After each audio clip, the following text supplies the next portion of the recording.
Most people believe that the Spitfire Mk I handily outturned the Bf-109E, and in general, this is also the case. But as this video will show, under certain conditions, it turns out that the Bf-109 could actually turn inside the Spitfire. And to illustrate this, let's begin with a couple of simulations.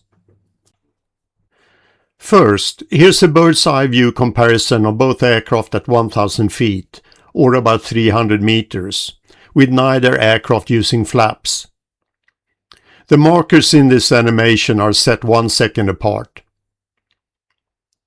And as expected, we can see that the Spitfire not only turns faster, but also inside the Bf-109, which is then exactly what legend tells us. However, if the Bf-109 lowers its flaps somewhat, interesting things happen.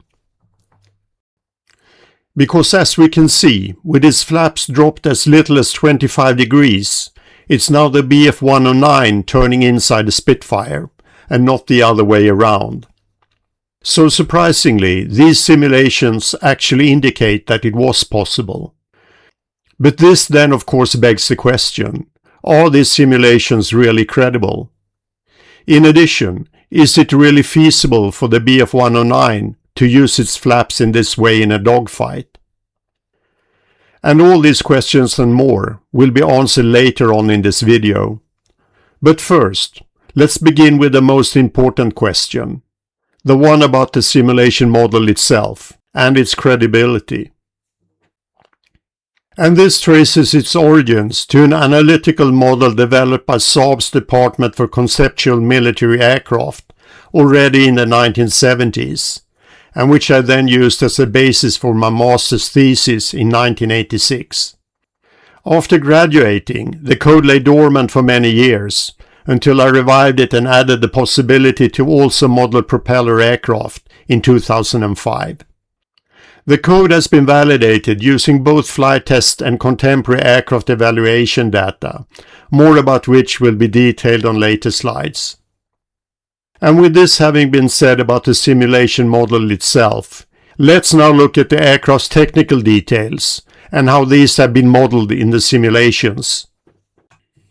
And when mirrored like this, the Bf-109's smaller size becomes readily apparent. It's not only shorter, but has both a smaller span and a wing area that is only about 3/4 of the Spitfire's. In addition, it's also somewhat lighter. At higher altitudes, both aircraft had about the same power, but in denser air the Bf-109's hydraulic supercharger drive consumed less engine power, giving it an advantage of roughly 100 horsepower at lower altitudes. Another small, but nonetheless important advantage for turns was that the Bf-109's maximum lift coefficient was slightly higher than the Spitfire's. And now, having covered both the simulation model itself and how the aircraft has been modeled, let's continue by looking at some simulation results. And on this slide, we can see the sustained turn performance of both aircraft with no flaps, and at an altitude of about 300 meters, with red curves for the Spitfire and blue ones for the Bf-109. And in the left-hand chart, we can, by comparing the ring data points, see that the Spitfire can fly slower and turn about 5% faster at lower speeds, while on the right that its turn radius is about 8% less. So there is really nothing surprising here. These graphs simply confirm what we already knew from legend and saw in the animations, namely that the Spitfire turns both faster and tighter under these conditions.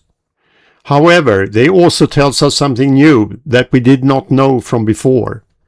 They provide us with numbers on just how large or small was the difference, if you will. However, the Bf-109 actually had an ace up its sleeve. Because in contrast to the Spitfire, which could only have its flaps fully retracted or dropped almost vertically to 85 degrees for landing, the Bf-109 had an adjustable system that allowed them to be dropped seamlessly between fully up and fully down. And this was done with a control wheel, which was placed together with another one in the cockpit, both here ringed in red. And when turned together, this ingeniously adjusted the angle of both the flaps and the adjustable stabilizer, in such a way as to cancel out any changes in pitch stream due to the flaps, and thus making them quite suitable for use in turns. And as the following slides show, it turns out that the Bf-109 only needs to drop its flaps to an intermediate position before interesting things start to happen. Because as we can see by comparing the solid red and dashed blue lines in these charts, if the Bf-109 drops its flaps to an angle even as moderate as 25 degrees, this is still enough to turn the tables, and it's now instead the Bf-109 that turns better at lower speeds.